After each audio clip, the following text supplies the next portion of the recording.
ఈరోజు మనం ఐదర్సాయిపేట మరి తిరుమలాయపాలెం మండలం ఖమ్మం జిల్లా. మరి ఇక్కడికి తీర్థాల నుంచి కొంతమంది రైతులు వచ్చారు. మరి ఇవాళ డేట్ వచ్చేసి ఏప్రిల్ 17, 2026. మరి ఈ టైంలో కూడా ఇది ఇంకా విగర కానీ పూత కానీ పిండి కానీ ఇది ఈ విధంగా ఉంది. ఒకసారి రైతు మాటలో తెలుసుకుందాం. ఒకసారి చెప్పండి మున్నా గారు.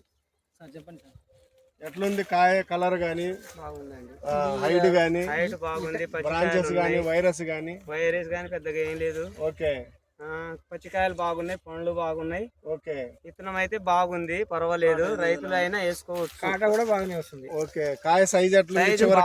చూపెట్టండి సార్. ఈ కాట వచ్చేసి బాగుంది, చివరి వరకు వచ్చేసి బాగానే ఉన్నాయి. చాలా వరకు పొడుగ్గా కనబడుతుంది. చెట్టు జాతి చెందింది. హైట్ బాగా పెరుగుతుంది. 4 అడుగులు ఉంటుంది, 4 అడుగుల వరకు ఉంటుంది. ఇది హైట్ అయితే పర్వాలేదు, బాగానే హైట్ ఉన్నదండి. అది తాలు కూడా లేదు, ఎర్రగా కనబడుతుంది. మార్కెట్ లో దండపాట కంపల్సరీ పడుతుందండి. ఈ టైంలో పచ్చికాయలు ఈ తీరగా పచ్చదనం ఉండడం అనేది చాలా రేరుగా ఉంటుందండి. ఈ సూపర్ 7 అనేది వేసుకోవచ్చు. ఇది DCS కంపెనీ వారి సూపర్ 7. ఒకసారి చెప్పండి అందరూ. DCS కంపెనీ వారి సూపర్ 7. DCS